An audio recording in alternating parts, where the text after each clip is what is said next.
Hi there. In case you're wondering, this is not called progress. This is called going backwards. Just to catch you up, I did manage to get the bike to fire on probably 3 cylinders. Didn't sound very good in that term, and on top of that, when the bike was running, the sprag clutch, I believe it's called, was making a little bit of noise, engaged and disengaging here, and engaging the starter. What I did find, unfortunately, is when I pulled the cams, or when I went to check my valve adjustment and my clearances, several of the intake exhausts were out of range, but more importantly, the complete head was bone dry. So when I was trying to start the motor, there was no oil getting to the head. So first of all, what I did is I pulled the cams, the caps, and had a look at them. And I mean, on the old fingernail test, they're fine. They were, a little bit discolored. I did put some oil on them before I actually reassembled it. So we're good there. We're also good on the actual head, which is great. I did follow the passage of the oil. I made sure that the pump was turning on the chain underneath here. So I pulled the pan. There was quite a bit of crap in there, but no real bearing material or anything like that, which was good news.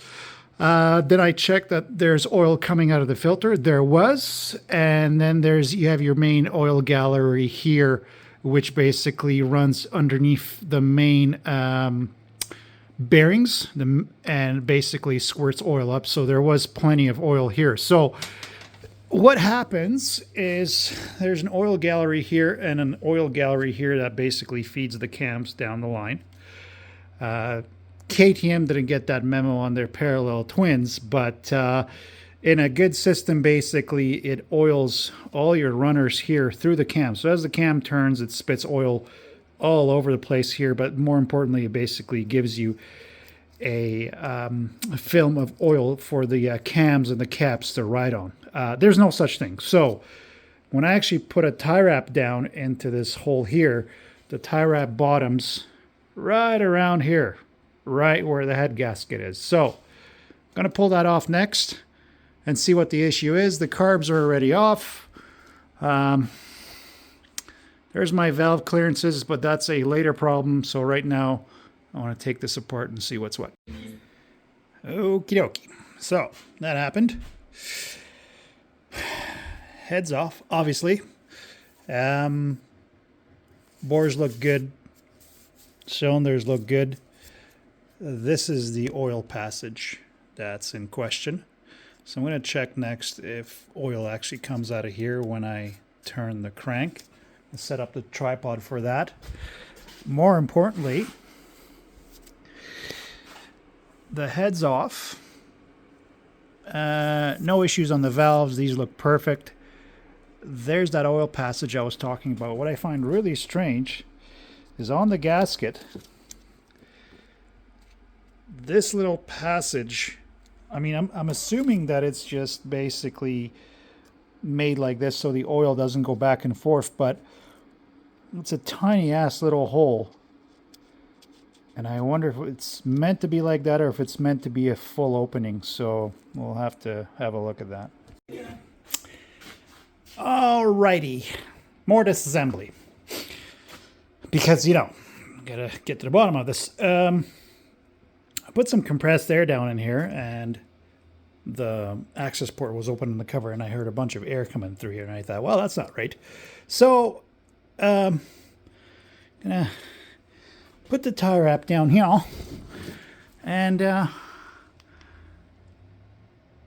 there's the tie wrap. And what the hell am I missing here? That obviously has to be plugged because that passage there keeps going into the guts of the motor.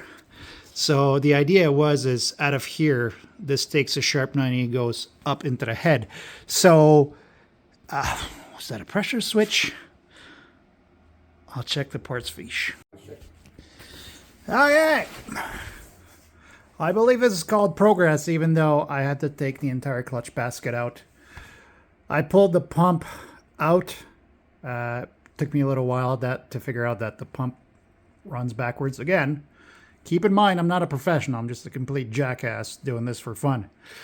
So, put this back on, made sure the pump was okay. I did read somewhere on the interwebs that if this engagement is not done properly, this will not spin. The interesting thing was I was looking at that gear and I did see it spin.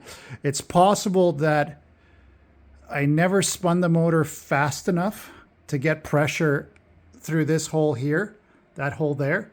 But watch this. Hey! There we go. We got pressure building, so obviously it's going through the filter. It's going up here. I still have to figure out what I'm missing here to plug that off so it goes up into the head. Once we got that figured out, we're in business.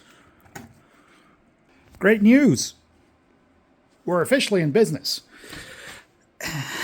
You look closely. Where's my finger? That. This little doohickey. I can put in a part number if anybody gives a shit, but it doesn't really matter. Nobody would actually take this out of a motor unless they absolutely needed to. Plugs that hole there.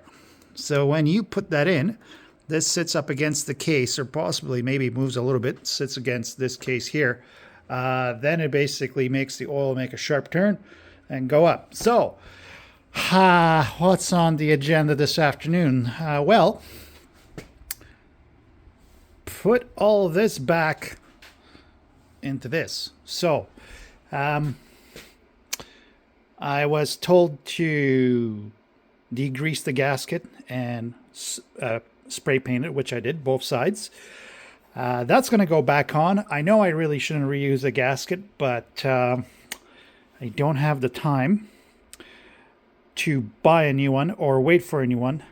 2, I don't want to spend the money on a new gasket. And more importantly, somewhere in there you can kind of see past the gas. There's something else that's waiting to go on the bench. Little clue there for y'all. So give me several hours. I'm gonna pick back up. I'm gonna clean that up first, put the gasket on, torque all the bolts, redo my clearances on my valves, and then we're gonna make sure that we get oil pressure coming out of the head now that we found all the pieces. Alrighty, so let's have a look.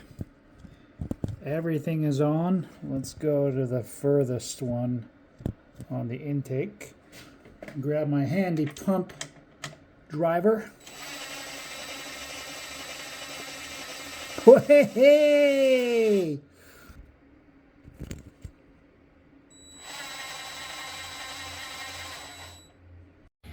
All right, so this is coming back together. Oh, I need a new glove. Getting plenty of oil here. I was about to put the clutch cover on, and I noticed a problem. Can you spot the problem? God damn it.